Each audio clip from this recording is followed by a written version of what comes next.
So we just wrapped up a wild wedding weekend.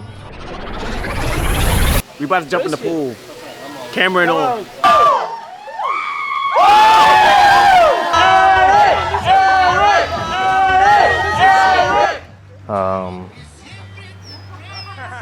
This is the first destination wedding that we did as a business. We had the whole team out here in Puerto Rico, and we were able to do a phenomenal job. We had great clients. We're so blessed for them. And it went off without a hitch. It rained a little bit, but honestly, we had great sun, great weather, great people, great party. It was everything that I can ask for in a destination wedding. And the shots that we got from the wedding are phenomenal. And I just wanted to take a moment to, I guess, just talk about weddings in general.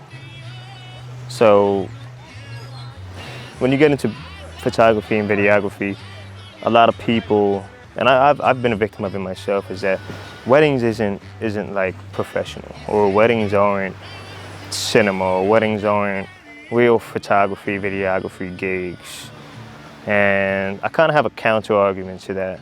But I was also someone who's like, listen, I don't want to do weddings. When we start this business, I want to work with other businesses, very B2B or B2B2C, whatever it is, but I don't want to do weddings. And Mayan was like, why not? Like, why wouldn't you want to do weddings? And I was kind of just like, because I feel like I can't creatively express myself in the way that I want to when it comes to weddings. It's very cookie cutter. Everybody knows what's going to happen. The schedule is laid out. They want these kind of shots that they've seen this photographer take on the beach with the sunset and, you know, X, Y, Z. And it's kind of just like, you know, it's a hard place to be creatively. That was my initial mindset.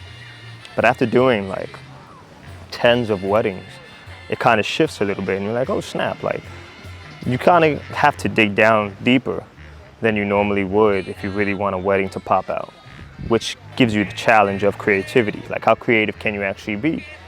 If you say that you're limited creativity, it might just be that your creativity is limited. So if you were given a wedding, how can you make a wedding more creative? Can you propose a concept to the client, to the couple, and like, hey, like, does this fit within your aesthetic? Does this fit within your vision for how you want the finished product to be for your wedding day? Because how we live the day and how the day is portrayed on camera is completely different sometimes. You can make a very small wedding look massive. You can make a massive wedding look small, depending on how you shoot that.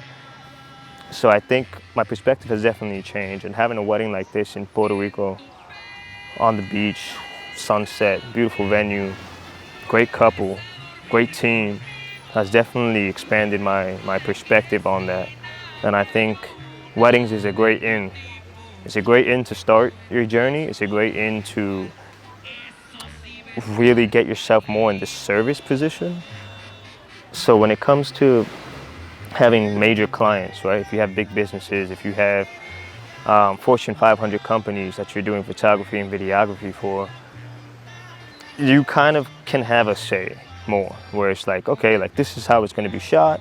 This is what you want for your business. This is the end goal. But you kind of remove the aspect of being in service to that business. It becomes a bit more transactional. You're going to pay me a big number, I'm going to give you a big production, and it's going to be amazing. Whereas for weddings, not everybody has that budget. Not everybody can afford, you know, for you to have 4 people on board. Not everybody can afford destination weddings, right? But what it is that it puts you in a position where you're like, they can't afford this, but I'm going to give them the best recap of the most monumental moment of their lives, or one of the most monumental moments of their lives. And in that realm, it stops being transactional. It's more you're serving these people because they want to live vicariously through your lens. If, anything that allows you to pick up the camera, anything that allows you to work that job using the skills and the crafts that you've been gifted is a win, right? Once the money starts to become a deciding factor, that's when you start to see where it's like, if they don't pay this, I'm not going to give them this. Or if they're not meeting these qualifications, then I'm not going to be able to give them a great video, or I'm not going to be able to do it long enough for them to have everything that they want, you know? So, I mean, even for the wedding last night, they told us, they were like, hey, please, like, enjoy. After your time is up, if you have everything you need, Let us know if you need us to extend the time. And even we were like, no, I think we actually, at this point, we have everything that we need. But even after, they were like, please stay, like hang out with us. Like put the cameras away, like just hang, just chill, let's have fun. And we ended at 8:30, we didn't leave until 12:30. You know, and that's just the kind of relationships and bonds that we want to build with our clientele, even if it's not weddings. We want to be able to be like, hey, like we have people that we've been able to do a little bit of life with, not just have a job with. That means every time we see them, we have to get paid. You know what I mean? Like every time we hang out with these people, we gotta be in some type of business agreement. That's not necessarily what we want to do in this life. We want to build friendships. We want to build, you know, some type of camaraderie with the people that we work with, so that way it becomes more than just work. So yeah, buen Puerto Rico, Isla de Encanta. Here's how it looks. Quiere janguear con su convida amigas, que la noche siga. Se cansó de amar, de tanto entregar. El coral lo dejó en el freezer, puesta pa' facturar y el mundo viajar.